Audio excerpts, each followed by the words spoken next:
हम सबके आसपास कुछ ना कुछ ऐसे चेहरे हैं जो हमारी ज़िंदगियों में बड़ा मायने रखते हैं। वो हमारी बड़ी हेल्प करते हैं। हम जो भी प्रोग्रेस कर रहे हैं या कहीं पे भी पहुंचना चाहते हैं, ये चेहरे हमारी मदद करते हैं उसके अंदर, और हमारे अंदर कहीं ना कहीं एक तरह से ये कॉन्फिडेंस डेवलप करते हैं कि हम जो काम कर रहे हैं और बेहतर कर सकते हैं। लेकिन थोड़ी प्रॉब्लम वाली बात ये है कि हम अक्सर भूल जाते हैं कि इनका कंट्रीब्यूशन क्या है हमारी ज़िंदगी में। हम ध्यान नहीं देते, वो रेस्पेक्ट नहीं देते इनको जो हमें देना चाहिए। हम ये नहीं सोचते कि जो हमारी सक्सेस है, जो हमारे अंदर कॉन्फिडेंस है अभी, वो कहीं ना कहीं इनकी वजह से आ रहा है। अगर आप जानना चाहते हैं कि ये चेहरे कौन से हैं तो आपने ज़रूर देखे होंगे। आप रोज़ देखते हैं। इस कहानी को पूरा सुनिएगा और आखिर में एक बार याद कीजिएगा कि क्या सही में ऐसे कुछ चेहरे आपके आसपास भी हैं और आप उनको थैंक्स बोलना भूल गए हैं। आज की कहानी है पुणे की। पुणे में रोहित और मुग्धा की कहानी, और आज की कहानी का नाम है माँ। रोहित और मुग्धा दोनों वर्किंग प्रोफेशनल थे। दोनों काम के सिलसिले में ही मिले थे। पुणे के अंदर काम करते हुए मिले एक कंपनी के अंदर। फिर दोनों की कंपनी अलग अलग हो गई, लेकिन जो अफेक्शन था वो बड़ा बढ़ा उनका उस टाइम पर। और उन दोनों ने फिर डिसाइड किया कि चलिए हम अब मैरिज करते हैं, और उन्होंने शादी करी। लेकिन क्योंकि दोनों ही वर्किंग प्रोफेशनल्स थे, तो अब उनका जो घर का काम है वो कैसे प्रॉपर होगा तो मैनेज करते थे, लेकिन साथ में उनको एक डोमेस्टिक हेल्प की या फिर एक बाई की ज़रूरत पड़ी। उनके काम को प्रॉपर कर पाए, चीज़ें प्रॉपर रह पाएँ, ताकि वो अपने काम में और बेहतर फोकस कर सकें। ये जो बाई थी, इनका नाम था पुष्पा। मुग्धा जो थी वो बड़ा ध्यान रखती थी पुष्पा बाई जी का। पर वहीं रोहित को कहीं ना कहीं लगता था कि क्या ज़रूरत है, हम पैसे देते तो हैं इनको, ये जो भी काम कर रही हैं उसके लिए हम इनको पे करते हैं, तो इनको एक्स्ट्रा केयर देने की क्या ज़रूरत है, क्यों हम इनके केयर करें। और मुग्धा कहती थी नहीं, वो भी कहीं ना कहीं ह्यूमन बीइंग है, और एक दिन आएगा जब तुम समझोगे कि मैं क्यों इतनी केयर करती हूँ इनकी। क्योंकि बहुत होते हैं डोमेस्टिक हेल्प वाले, लेकिन दिल वाले जो होते हैं थोड़े डोमेस्टिक हेल्प, वो बहुत कम होते हैं। ये कई काम ऐसे कर देती हैं जो नहीं, उसके लिए आप उनको पे कितना भी करो वो कम पड़ेगा। रोहित को नहीं समझ में आता था। वो छोटी छोटी चीज़ों पे डांट लगाता रहता था, क्योंकि बीवी को कंट्रोल करना तो इतना आसान नहीं, लेकिन अपनी कहीं पर भड़ास निकालनी है तो वो निकालते थे पुष्पा के ऊपर। अब इसी तरह से चीज़ चल रही थी, और फिर 1-2 साल के बाद में एक बड़ी गुड न्यूज़ आई रोहित और मुग्धा के लिए। उनके घर में एक बेबी आने वाला था, और उनसे ज़्यादा कहीं ना कहीं लगा कि जो पुष्पा जी हैं उनको ज़्यादा अच्छा लग रहा है, वो ज़्यादा खुश नज़र आई। और रोहित ने कहा भाई देखो, दिखावा चालू हो गया, ये कुछ ना कुछ मांगेगी अब। पुष्पा इग्नोर करते थे, उनको बताया उनकी क्या फीलिंग है, और वो बड़ा ध्यान रखती थी कि मुग्धा टाइम से खा रहे हैं, ढंग से बैठे हैं या नहीं लेटे हैं। बिल्कुल एक बड़ी बहन की तरह उन्होंने बिल्कुल मुग्धा का ध्यान रखा, एक बड़ी बहन की तरह। और मुग्धा को कभी कमी महसूस नहीं हुई कि बड़े नहीं आ पा रहे हैं, वो बाहर रहते हैं, आखिर के कुछ महीनों में आएंगे, इतना लंबा नहीं आ सकते। वो भी समझती थी, उनके परिवार हैं, लेकिन कभी कमी महसूस होने नहीं दी। पर रोहित को कहीं ना कहीं लगता था कि ये अभी दिखावा है या कुछ चल रहा है इसका, लेकिन बाद में ये कुछ अच्छे खासे पैसे बढ़ाने की या तो बात करेगी, या कुछ ऐसा गिफ्ट मांगेगी जो बहुत बड़ा होने वाला है। अब इनके बेबी हुए, एक बेटा पैदा हुआ, और पुष्पा बड़ी खुश थी। वो एक अच्छा सा सूट खरीद के लाई, तो बड़ा साधारण सा सूट था हालांकि, लेकिन मुग्धा को बड़ा अच्छा लगा। उन्होंने बोला कि थैंक यू, आपको ज़रूरत नहीं थी लेकिन आप लेकर आए हो, इतना बढ़िया सूट है ये।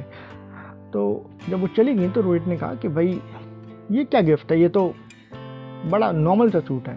बोले नहीं, तुम नहीं समझोगे जो फीलिंग्स या जो सेविंग्स करके वो आई हैं, क्योंकि उनके भी बच्चे हैं, 3 बच्चे हैं उनके भी, तो इतना आसानी से नहीं बचता जितनी वो मेहनत करती हैं।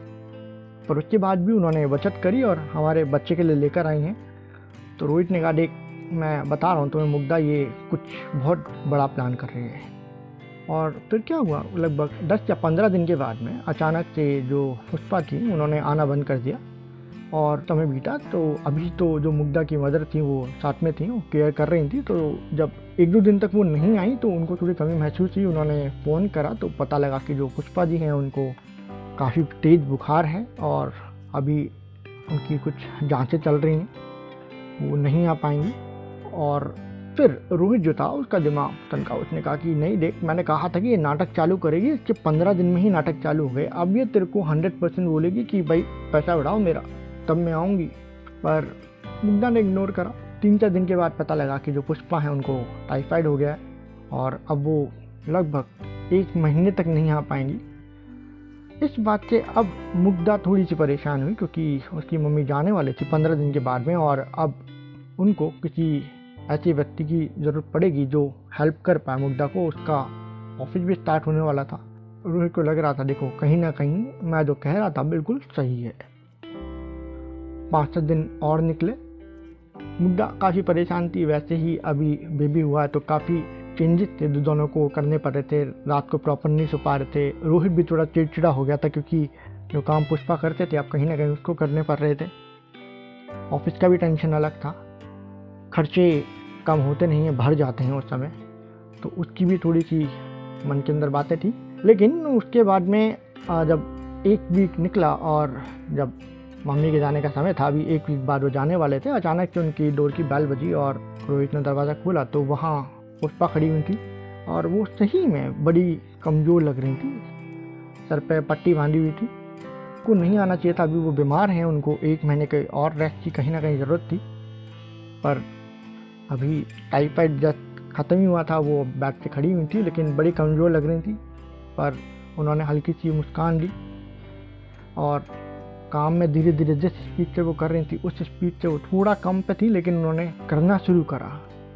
3-4 दिन तक रोहित को पहले तो लगा कि आई है, लेकिन 2-3 दिन के बाद में रोहित को लगने लगा यार बहुत ध्यान रखती हैं। रोहित के खाने का भी ध्यान रखा, सोने का भी ध्यान रखा और मुग्धा का पूरा ध्यान रखा, बच्चे का बहुत ध्यान रखा। जो मदर थे, मुग्धा की मदर थे, वो भी बड़े कॉन्फिडेंट हुए कि हाँ ये अगर है तो काम बढ़िया हो जाएगा।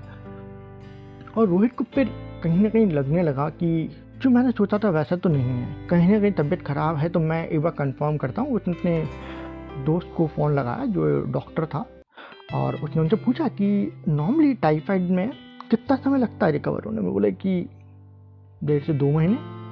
तो उसने कहा पर उसके सिम्टम्स क्या रहते हैं। तो अब ऑलमोस्ट जो सिम्टम्स डॉक्टर ने बताया वही सिम्टम्स पुष्पा जी को कहीं ना कहीं थे। और डॉक्टर ने एक बात और बोली कि अगर कमजोरी ज़्यादा है तो तबीयत और बिगड़ सकती है।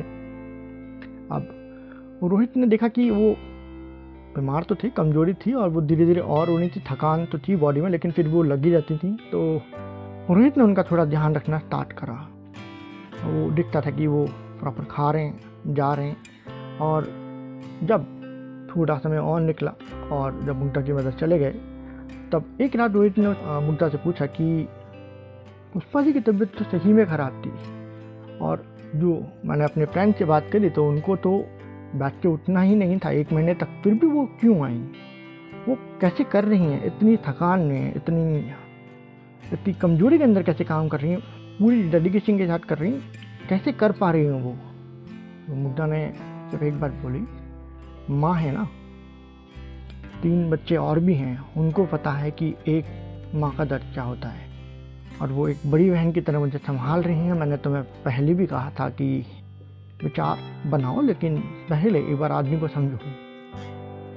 कुछ कहानियाँ हैं, मैंने आपको जैसे शुरुआत में भी कहा था कि ये कहानी ज़रूर है, लेकिन याद रखिएगा वो कुछ चेहरे आपके जो पियोन है, आपके घर के बाद जो चौकीदार है, आपके घर पे जो डोमेस्टिक हेल्प आता है या बाई आती हैं, वो आपके घर से जो सफाई करने के लिए आते हैं वो पर्सन, आपके इलेक्ट्रिशियंस हो सकते हैं, आपके प्लम्बर हो सकते हैं, आपके घर पे जो आपका जो गार्डन है उसको ब्यूटीफुल बनाने वाले गार्डनर हो सकते हैं, कोई माली हो सकता है, वो बंदा जो आपके जूतों को चमकाता है, वो बंदा जो आपकी गाड़ी को साफ करता है रोज़ सुबह आके, ताकि आप वो चमकती हुई गाड़ी, भले ही लाखों की गाड़ी है लेकिन उसको चमकाया नहीं जाए तो बड़ी डर लगती है, वो चमका रहा है। तो कहीं ना कहीं हमने कुछ जो विचारधाराएं बना रखी हैं वो गलत तो नहीं है, ये बात चेक कीजिएगा। मैं ये नहीं कह रहा कि हर आदमी सही होगा, लेकिन 2 या 3% लोग गलत हैं, उनकी वजह से हम 98% लोगों पे डाउट करें तो वो गलत है। तो कोशिश कीजिएगा, ऑब्जर्व कीजिएगा कि आप इनकी कहाँ मदद कर सकते हैं, जनरल मदद कीजिए, देखिए कि ये भी एक ह्यूमन है, इनके भी कुछ परिवार हैं जो चल रहे हैं। ऑल द बेस्ट, कोशिश कीजिएगा और बेहतर बने हम। कहानी अगर अच्छी लगी हो तो और लोगों के साथ भी शेयर कीजिएगा, चैनल को सब्सक्राइब कीजिएगा और सुनते रहिए आमरस।